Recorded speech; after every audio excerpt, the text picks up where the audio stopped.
রোববার বিকেলে foreign service একাডেমিতে প্রধান উপদেষ্টার সুইজারল্যান্ড সফর নিয়ে সংবাদ সম্মেলনের আয়োজন করা হয়। এতে সফরের আলোচিত বিভিন্ন দিক তুলে ধরে তার প্রেস উইং।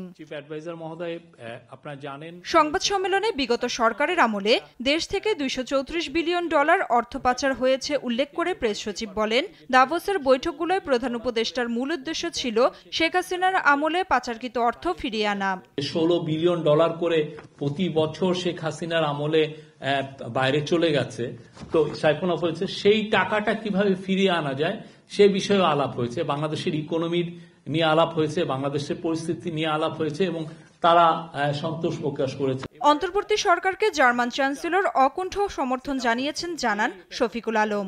বলেন, দেশটির সাথে ব্যবসার নতুন দুয়ার উন্মুক্ত হবে বলেও আশা করছে সরকার। ওলাফ শোলজ উনি বলেছেন যে বাংলাদেশের জন্য ওনারা সবকিছু করবেন এবং উনি সউদ্যোগে একটা বিজনেস ডেলিগেশন, একটা স্পেশাল ইনভেস্টর স্পেশাল ডেলিগেশন বাংলাদেশে পাঠাবেন।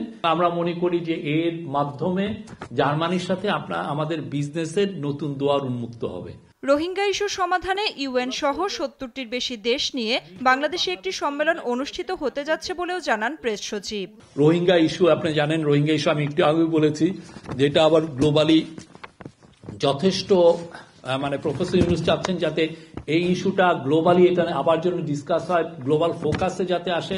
নাফিয়া ফারজানা, দেশ টিভি, ঢাকা।